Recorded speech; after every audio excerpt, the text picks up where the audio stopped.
Lebanon का नाम सुना है? मिडिल ईस्ट की एक छोटी सी कंट्री है जहाँ करीब 7 मिलियन लोग रहते हैं। सबसे इम्पॉर्टेंट बात देखने की ये है वहाँ की जो जोग्राफिकल लोकेशन है, जहाँ एक साइड मेडिटेरेनियन सी, एक तरफ सीरिया और साउथ में इजराइल।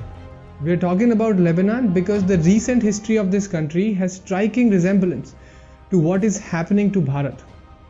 और उन सब इंडिकेटर से हम ये कंक्लूड कर सकते हैं कि जो लेबनान के साथ हुआ वही भारत के साथ होने वाला है। अब आप सोचेंगे कि क्या हुआ है भाई ऐसा, वो तो मैं डिटेल में बताऊंगा ही, पर ये जान लीजिए कि it's very bad, very bad. तो अगर आप ये सोच के बैठे हैं कि जैसा चलता आया है वैसा ही चलेगा और आपके बच्चों का फ्यूचर सुरक्षित है उस देश में, तो जाग जाओ। इस नींद से जितनी जल्दी जागोगे उतना अच्छा है।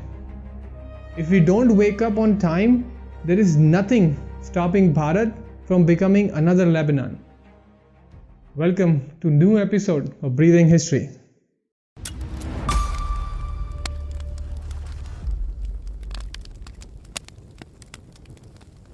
उन्नीस तक लेबनान में मैरोनाइट क्रिश्चियन मेजॉरिटी में थे, approximately 54% of the population. Lebanon and Israel, these were the only two democracies in the Middle East and also the only two non-Muslim countries. तो उसका जो कंक्लूजन आपको निकालना है आप निकालिए। Beirut, which was also called the Paris of the East, एक trade centre हुआ करता था और चूंकि इस कंट्री की जोग्राफिकल लोकेशन ऐसी थी कि मिडिल ईस्ट के सारे रेफ्यूजीज वहीं जाते थे। तभी तो ऑटोमन एम्पायर के समय में भी लेबनान मुस्लिम मेजॉरिटी नहीं हुआ, क्योंकि ऑटोमन एम्पायर से बच के सारे टाइप के क्रिश्चियन सेक्ट्स लेबनान की शरण में ही आए। अराउंड 1970 जब पैलेस्टाइन एक्सोडस हुआ था, तो पैलेस्टाइन के सारे मुस्लिम रेफ्यूजीज वो लेबनान गए, जबकि Islamic countries like Jordan and Iran, इन्होंने इन रेफ्यूजीज को लेने से मना कर दिया। दिस वॉज स्ट्रेटेजिक, आपको पता चलेगा आगे। बट अब ये जो सब रेफ्यूजीज हैं वो लेबनान में सेटल हुए और फिर वहाँ हुआ पॉपुलेशन एक्सप्लोजन। अब इन्होंने वहाँ की डेमोक्रेटिक पोजीशंस लेना स्टार्ट कर दिया, supported by PLO and other terrorist organisations. और इंटरेस्टिंग बात यह है कि ये सारी पॉलिटिक्स ये लेफ्टिस्ट बैनर के अंदर करते थे, जबकि लेफ्ट या सेक्युलर या कम्युनिज्म से इनका कोई लेना देना ही नहीं है। और खुद को विक्टिम और हेल्पलेस प्रोजेक्ट किया जाता था, और जो लोकल नेटिव क्रिश्चियन पॉपुलेशन थी उनको अग्रेसिव राइटिस्ट टैग किया जाता था। आई होप आपको एक स्केरी सिमिलैरिटीज दिख रही होंगी, आगे और भी डरावना है। 1975 आते आते मुस्लिम पॉपुलेशन हो गई थी 44%। तब यहाँ सिविल वॉर स्टार्ट हो गया। इस टाइम क्रिश्चियन पॉपुलेशन थी 54%।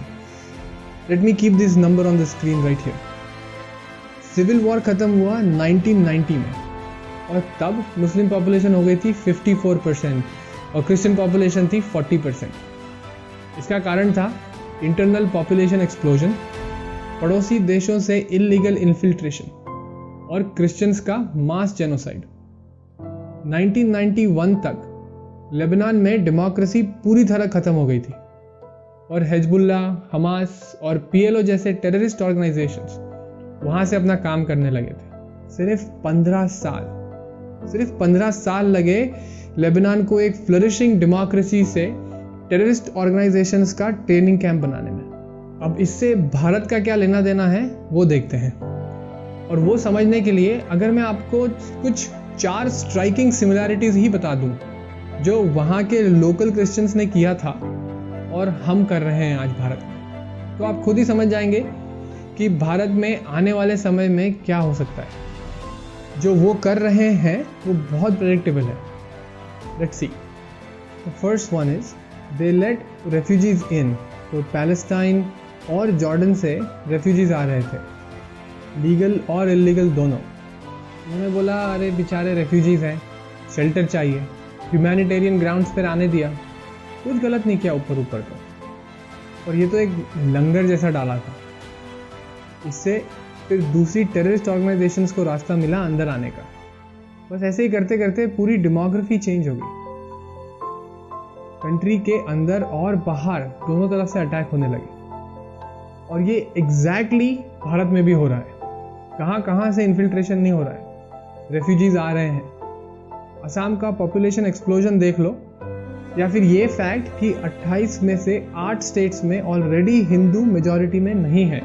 लेबनान में एक सिटी में रहने वालों को लगता था कि ये दूसरी सिटी में कुछ वायलेंस हो गया, छुटपुट इधर उधर के कुछ वायलेंट इंसिडेंसेस हैं।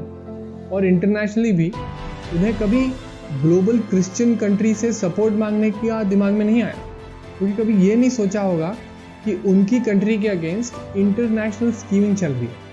सेम भारत में भी हमको लगता है कि अरे ये राइट्स तो दिल्ली में हो रहे हैं, ये तो बेंगलोर का प्रॉब्लम है, एक्सोडस तो बंगाल में हो रहा है या कश्मीर में हुआ था, ये वहाँ के लोगों का लोकल इशू है। इट्स रिडिकुलस कि हम कितने प्रेडिक्टेबल पाथ पे चल रहे हैं, हम कितने short sighted. Exactly how the Christians in Lebanon reacted. Hence we are destined to what they were destined to, unless we change our ways. हम डेमोग्राफी का खेल ही नहीं समझ पाए। Population growth is a very important parameter, जिसपे ना Lebanon के Christians ने ध्यान दिया था और ना भारत के हिंदूज ध्यान दे रहे हैं। हमारा ध्यान किस काय पे है, हम दो हमारे दो, या फिर ये सेंट्रल मिनिस्टर ने स्पेलिंग मिस्टेक कर दी ट्विटर पर, या फिर एक एडिटेड वीडियो सदगुरु का जिसमें उन्होंने ऐसा क्यों बोल दिया। बस इन्हीं सब चीज़ों में लगे रहो, इसमें ही डाइवर्टेड रहो, और जो मेन मुद्दे हैं, जो कल्चरल एक्सिस्टेंशियल इश्यूज हैं, उनमें दिमाग मत लगाओ। वहाँ के टेररिस्ट ग्रुप्स जैसे हिजबुल्लाह को नेबर सीरिया से कंटिन्यूसली सपोर्ट मिलता था, पैसा, इंटेलिजेंस, आर्म्स और जो भी रिसोर्सेज लगते थे। उधर जॉर्डन से कंटिन्यूसली इमिग्रेंट्स आते थे जो डेमोग्राफिकली हेल्प करते थे। भारत के पास भी पाकिस्तान और बांग्लादेश जैसे देश हैं जो कंटिन्यूसली टेररिस्ट ऑर्गेनाइजेशंस को सपोर्ट करते हैं और एक्सेसिव इलीगल इमिग्रेशन भी करते हैं। तो हमारे पास इतना सॉलिड एग्जाम्पल है लेबनान का।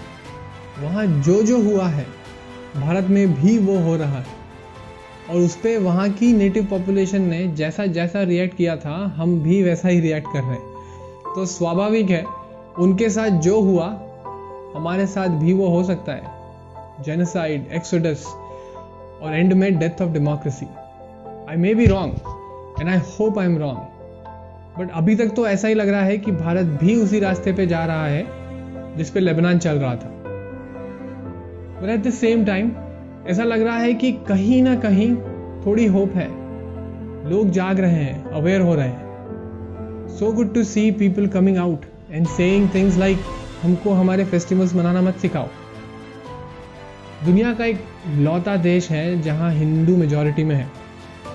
अगर हम यहां भी एक दूसरे को सपोर्ट नहीं करेंगे तो कहां जाओगे? Enough is enough. There is a noise of positive change. Let's make it louder, let's make it heard. जय हिंद, जय Bharat. If you like our work, please like, comment and subscribe to our channel. And don't forget to press the bell icon and share with your friends and family. This gives us a lot of encouragement and motivation. This is high time for us to unite, so please come and join the cause by filling out the Google form in the description below. And also, if you have any suggestions, please leave them in the comments below. Thank you for watching and see you in the next episode of Breathing History.